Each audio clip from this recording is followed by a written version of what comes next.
Hey guys. Well, it's been a while since I've done any work on the 310. Finished all the covering around the cabin area where the windows were. So if you remember, I think it was the last video I did, I mentioned I had to cut all the covering around the cabin area to get the windows out because they were pretty well gooped in there. So last week I covered all this, covered some other areas that needed some work.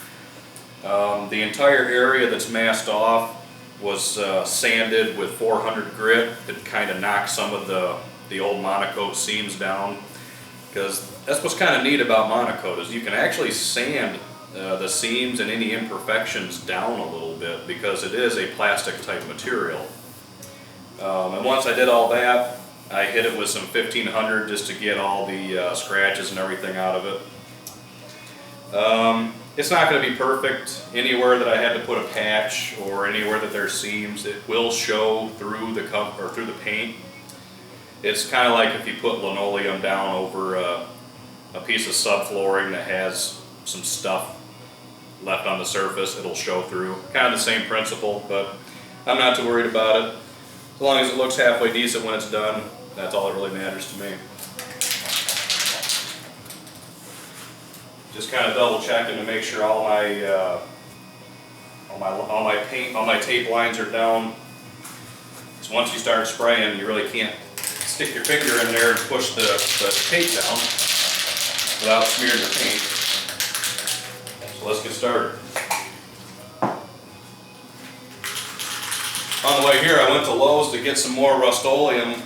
Turns out they don't carry the 2X paint that I like. So I grabbed some of this Krylon Fusion Gloss White. We'll see we'll see how well it works, I guess. I've never used this before.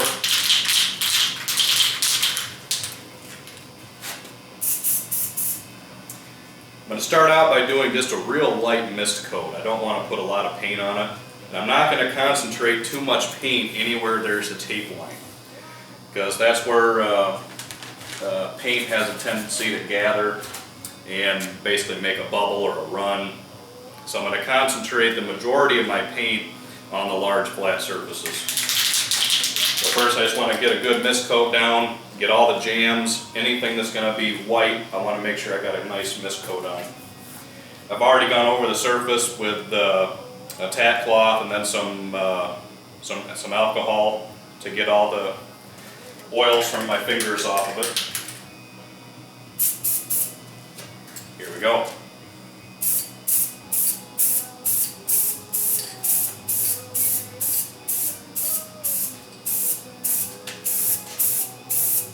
The paint's coming out of there kind of blotchy at the moment. Not liking that.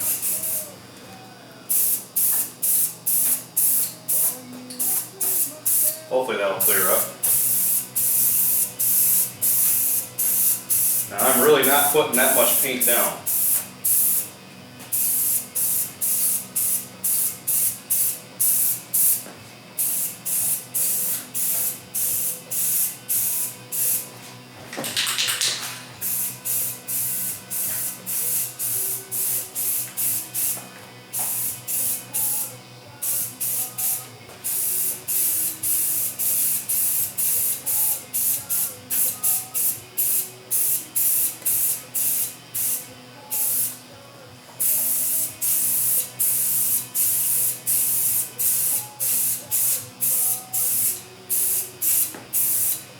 Key to success is a lot of light coats. You don't want to pile too much paint on there at once. Sometimes it's tempting to put a heavier coat on, because as you're painting you're going, wow, that's really taken pretty good. So I could go ahead and put some heavier amounts on there. Don't get caught in that temptation. That will only backfire.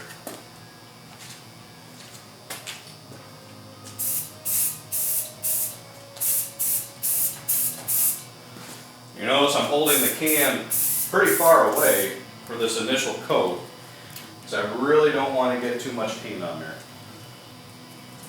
All right.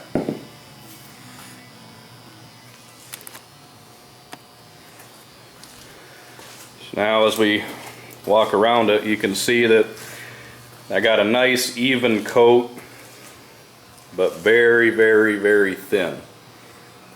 I'm gonna let that sit for just a minute.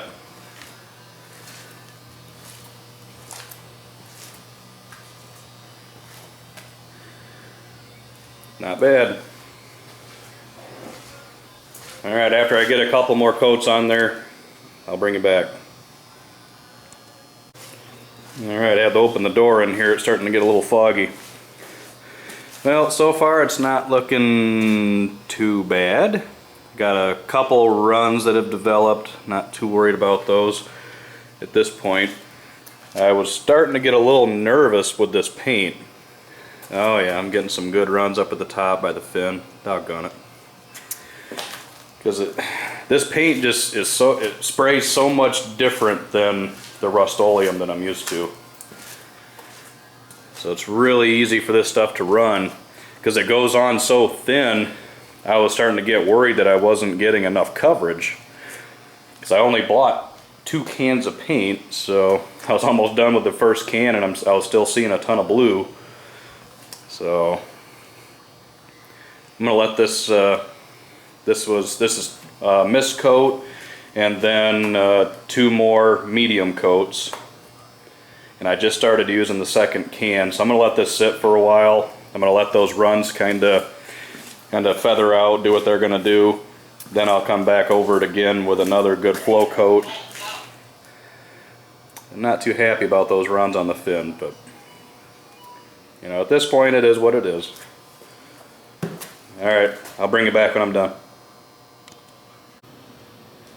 Alright, after about a total of 4 coats, I would say that turned out pretty slick. And anytime you have a color scheme that has, you know, it's hard to see in the light, but I actually got that curve pretty darn close to where it goes up around the fuselage on each side. That's so hard to eyeball. That turned out pretty good. I was really concerned about these tape lines in the corner, but they turned out nice. Under the windows, even where it meets up in the nose. All turned out good, except... shit. Oh well. Worst case scenario, I'll hit that after it dries with maybe a little 400, knock it down a little bit, and I'll just run another coat of paint up on the fin. But, oh well. Can't win them all. It's kind of my MO. So I don't know, I think I got it pretty good as far as having it even on both sides. It's a very easy color scheme, but because the fuselage is so round like that, it's hard to get these lines even on both sides of the fuselage. So I was really nervous on how that paint was spraying, but it really turned out pretty good. I don't know how well it's going to hold up, because when you are painting over a covering material, you can kind of see right here, for instance, it's kind of hard to see, but that's where I've sanded down there was a covering seam right here. So I kind of got a little bit of fisheye there. Now once this sits out in the sun, you know, the covering might start shrinking and pulling away, and some blue might start popping through there. So I'm kind of worried about that, you know, further down the road. But I think my chances are better that it's going to look good for a long time because I put white paint on it. White paint is not going to attract as much heat. Now if I was to be painting this whole airplane with a spray black, I mean that's gonna grab every little bit of heat and just bake this airplane. So I was kind of hoping to have more time on my Corsair this year. For whatever reason, I don't know, maybe I'm messed up in the head. I didn't fly very much this year. I only went out to the field to fly for fun 2 times. So I don't know. But I never got a real chance to keep the Corsair out in the sun and see how that paint was going to react with the covering wrinkling. because I kind of have a theory, which is having this hard shell of paint over this covering, in my opinion, would prevent it from wrinkling. I mean, it's hard to wrinkle paint like that, so that's kind of my thought process on it. Because I know you can shrink down the covering after it's been painted, you just have to be very careful. So, but most events I keep my planes under a canopy or in the shade somewhere, but this one being a 10-footer, that's going to be kind of difficult to keep it in the shade. So this one's going to be forced to hang out in the sun. But anyways, there she is. Now I get the joy of, there's going to be a white pinstripe that goes down right about here, and then up on the nose from here and kind of going up and around is going to be a flat black. It's an anti-glare for the pilot. So there'll be like a white stripe, then the blue, then another white stripe, then the black. So kind of neat. It's a simple color scheme, but it's at the same time, anytime you're painting something, it has its challenges. Alright. Till next time. Later.